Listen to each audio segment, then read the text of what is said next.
This is the Big O Show. This is the Big O Show.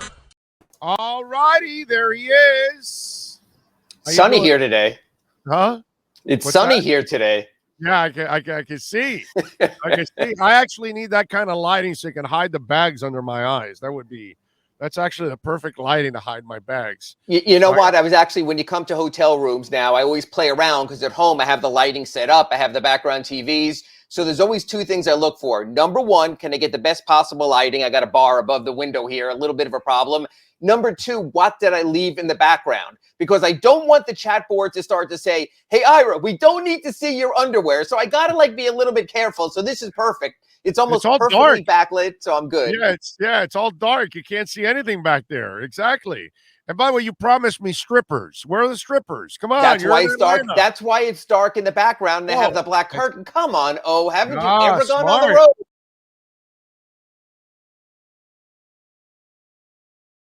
Smart. So the ladies are back there in the dark eating chicken wings. Okay. All right.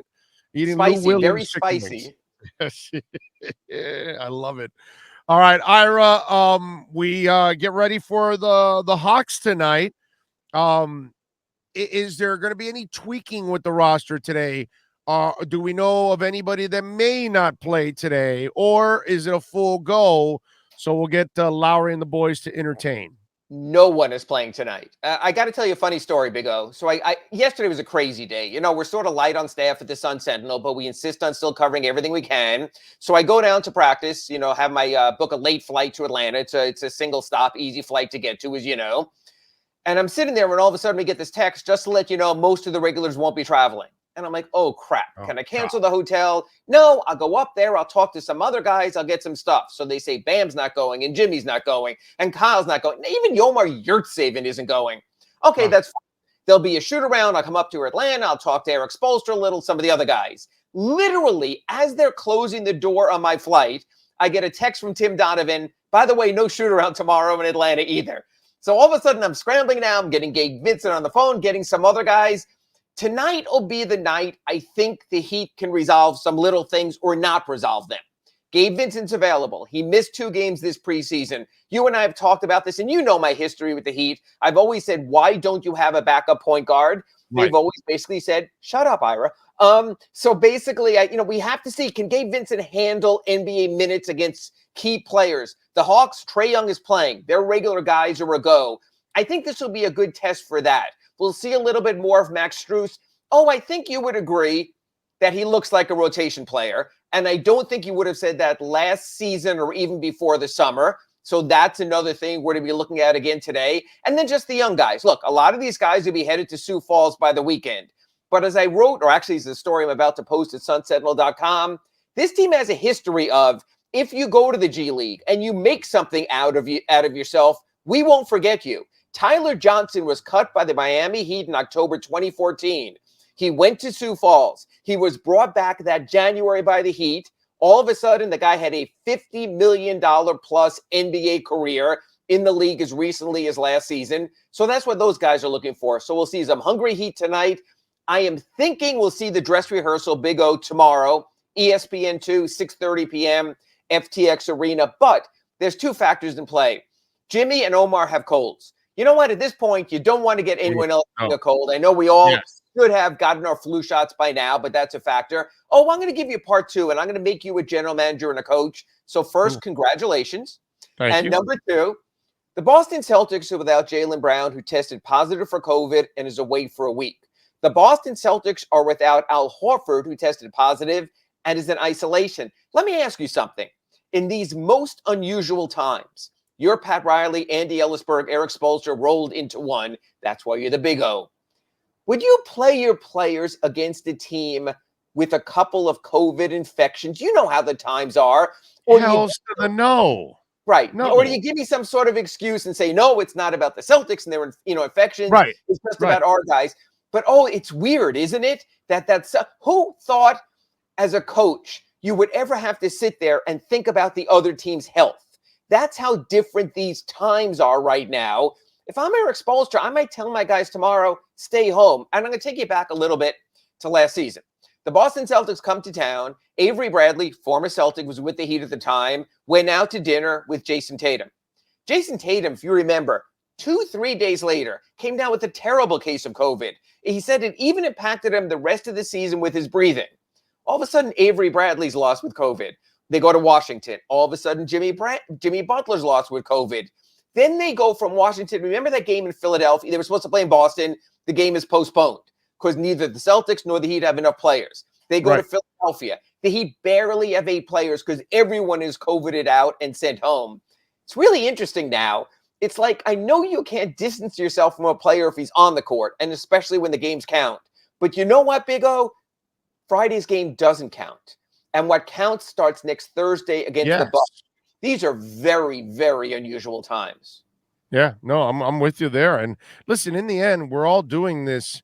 When we get the vaccine, it's not just for us. We're getting it because you're protecting others too in the process. So thank you, Dr. Kyrie. Thank you, Dr. Kyrie. That's what this whole thing is about, man. It's about humanity, not about your rights. And that's the whole thing. That's the whole thing in a nutshell. I know you've been talking about Kyrie. It seems like you and I have our weekly Kyrie-a-thon. But, hey, you can do whatever you want if it doesn't affect you. You know, our country's had its war on drugs for years. And at a certain point, there are certain people say, look, you know, if you want to smoke pot, if you want to do recreational drugs, as long as it's just you that it's mostly affecting, there's some thought about that. You know, I mean, we try to have prohibition in this country. We realize you can only control what you can control. Here's my thought on Kyrie and unvaxxed players.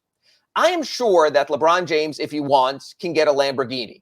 I am sure LeBron James, with his unbelievable physical attributes and quickness and all that, can probably safely drive that Lamborghini at 140 miles an hour.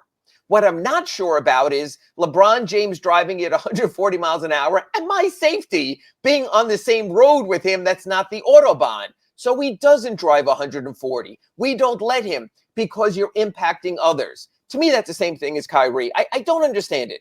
Kyrie has family. Kyrie has friends. He's risking their chance for exposure and severe illness.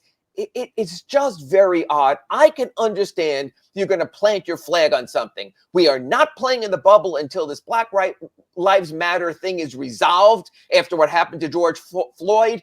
Fine. You had a case. You had a cause. I am not playing for John Gruden one more day for someone who has those kinds of expresses, those opinions. Fine. You're taking a stand of decency. This other stuff, to me, it's like, you know what? And I'm going to give you the third example here. Oh, we talked about this on our Pallet Rock City Inside the Paint show, and we've discussed it on our Acura Pembroke Pines reports here twice a week. Ben Simmons. I have no issue with him holding out. He's not affecting anything in a larger scale. You might say he's screwing his Sixers teammates, but that's a small thing in comparison. It's not societal. It's just basketball. It's just a sport. What Ben Simmons has done might come off as selfish, but not as selfish as what Kyrie is trying to plant his flag on. I'm with you there. By the way, speaking of Simmons, they're still trying to trade him, and apparently nothing's happening. Nothing's close. What are you hearing, Ira? Are you hearing anything about this? I'm just wondering how that. I mean, Kyrie is going to be impossible to move right now at this point, because if he's not going to play, well, I'm going to interrupt you for 1 second. Oh, no one's impossible. We've seen the most hideous contracts in the world traded. Yes, that's an unusual situation, but he can go to a non-vax place and wind up playing all 82, so that's doable. Florida. Well, I mean, yes, by rule, yes, by Jimmy Butler, probably not so much after the Philadelphia experience. Maybe Texas, because believe me, now that I was at Texas in the preseason, Florida pales in comparison. Apparently, there never was COVID in Texas, so maybe one of the 3 Texas teams might work out better for him. They are tradable. There could be trades. The problem is Daryl Morey is trying to deal the GM of the Sixers as if he's in a position of strength, as if he could strangle other teams. Give me Lillard. Give me Bradley Beal. Give me 3 future first-round picks. That'll change. It changed with Harden. These get done. If I'm Commissioner Adam Silver, I'm concerned for this reason. The crap that James Harden pulled at the beginning of last season in Houston is not fair to NBA fans or TV viewers to go out there and half whatever you want to call it with his play. You shouldn't have players doing that. So if I'm the Sixers and I don't believe that Ben Simmons is all in, I pay him, I keep him out, and then you realize you're going to have to make a deal. All right, I got to bring up something on the whole Kyrie thing. Now that the report comes out that the Nets now no longer plan to offer him an extension, which I don't think any of us are surprised. That's the smart thing to do. I Sure. mean, the guy brings so much baggage. You're just better off opening up the cap space and going to get another star for his place. But because he's so touchy about everything now, you know what I mean? Um, does that situation get worse now when he knows, like, hey, listen, you're out of here one way or another. If it's not this year, eventually you're out of here. We don't plan on you being part of our long-term plans. So, I'd say yes, but he's so mercurial that in yeah, 2 weeks I could see him saying, you know what? I made my point. People talked about it. In his mind, he's going to say, I open people's minds to my way of thinking. Mission accomplished. Let's go play basketball. And you know what, Big O? You'll be telling me in 2 weeks, damn, the Nets look good with Kyrie and Durant and Harden. So that's the thing with Kyrie. There's always a drama, and then there's always something that follows the drama until the next drama. So what you have to say, whether it's an extension or whether it's him signing as a free agent with another team, are you willing to put up with the drama? And I'll give you an example. Take the Heat with LeBron James. Remember at the beginning, Big O, Pat Riley wasn't giving him anything. You will be an equal partner. You're not going to get your car washes, during practice or things like that.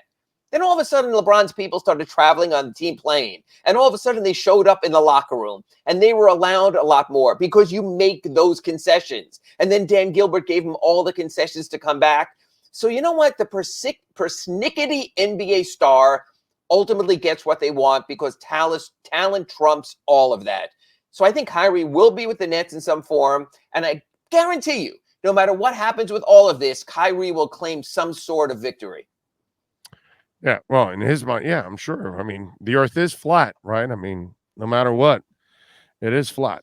All right. So, what is the realistic target for the Heat this year? If you're a Heat fan, because I actually think they can make it all the way to the NBA Finals if things go the right way for the Miami Heat. Because we just talked about the Nets mess. They're down to really two stars, and even when Sure. they bring on the other guy, he's kind of a mess. And you've pointed out several times, Miami has the defenders to kind of match those guys now, not stop them, but make life a little harder on them. And the Milwaukee Bucks, now that you have a team with a defensive disposition, I think now you can hang with Milwaukee because you've got the offense to go with it overall. So what should be realistically the object or the objective for the Heat There's this year? there's there's two different Miami Heats, Big O, and we've talked about this a bunch here on the Acura Pembroke Pines reports. The Heat are built to be a really, really, really good playoff team. I don't know if they're built to withstand the pressures of 82 regular season games at their age with injuries and with COVID. Just today, 538 came out with their Heat projection. They project them sixth in the East, tied with Indiana and winning a tiebreaker for the number 6 seed. They're all over the place. They have Boston up there. They have Atlanta up there. They have Philadelphia ahead of the Heat. So that's the thing is, I know the Heat are going to downplay the regular season, but the bottom line is you have to get a decent seed. You have to position yourself. You have to avoid the play-in round. That's the thing is I know Eric Spoelstra doesn't want to over-push his players, but you know what? You got to get closer to 50 wins to really give yourself a chance to get that quality seed. How hard will the Heat go? Hey, their schedule to start the season on the road is ghastly. It's awful. So I think we'll get an early idea of exactly where this team stands. Oh, I think you have to be a top 4 seed if you're the Heat. I don't think you want to be a bottom 4 seed and start You even don't if want to forget the be. play-in. It's whether you're going to be. So here's the deal, Big O. But it's If not you so much think the bottom, but it's not so much the 7 or 8 seed you want to be. I don't think you want to be 5 or 6 either. I don't think you want to go on the road to start off anything. And by the way, I've got them ahead of Philadelphia. Please, come on. They're better than Philadelphia right now, I think. As long well, as they stay healthy, of course. I mean, again, they do have Joel Embiid, the best center in the Eastern Conference. Tobias Harris is underrated. So it's a question of will they have Ben Simmons or quality for Ben Simmons? In other words, Big O, for you and I, just for the moment, let's trade. Congratulations, you're GM again. Let's trade Ben Simmons for CJ McCollum. What are your thoughts of a 76ers team with CJ McCollum, Tobias Harris, and Joel Embiid? That's different. Now you added a deadly shooter. See, but they're going to get something for Ben eventually, Right. likely sooner rather than later. Okay. So if that happens, then I'm with you there. But I don't. By the way, I don't fear Tobias Harris. He is very talented, but I have not seen him be a dog in closer. key He's moments. not a closer. You're right, Yeah. and that's what they lost when they lost Jimmy Butler. And anyone in Philadelphia will tell you that once Jimmy left, they didn't have a closer. So I agree with you. So what I'm saying is this. Eric Spoelstra, last season, Jimmy Butler missed 20 games. Kyle Lowry missed more than that. They're older players. How do you balance winning versus balance keeping them fresh for the playoffs? It's going to be interesting. PJ Tucker, you're starting a 36-year-old power forward. Again, I wish this team had more depth. Go back to the top of our Acura Pembroke Pines report here today when I talked about Gabe Vincent as possibly your backup point guard. I wish there was something more proven, even if it's a Jeff Teague or someone like that for the games that Kyle Lowry misses. That's going to be the intriguing thing. Now, maybe these guys are in the shape of their life and they're good to go and they'll get you those 50 wins. But the regular season counts. I will say this. There is not a single matchup, Big O, in the playoffs, home or on the road, that I don't think the Heat would have a chance to win that game. At Brooklyn, at Milwaukee, at Boston, at Atlanta, at Philadelphia. I think they're built for the playoffs. But to thrive in the playoffs, you have to get to the playoffs.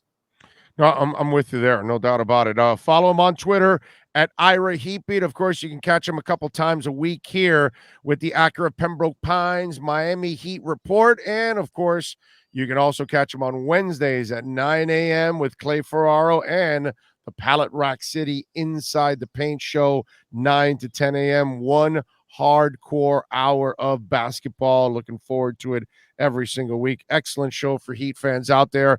Ira, enjoy the wings, enjoy the strippers, enjoy the basketball.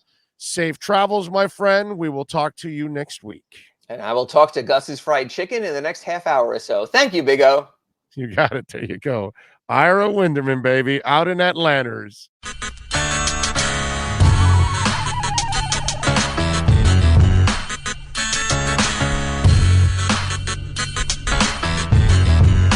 This is the Big O Show. This is the Big O Show.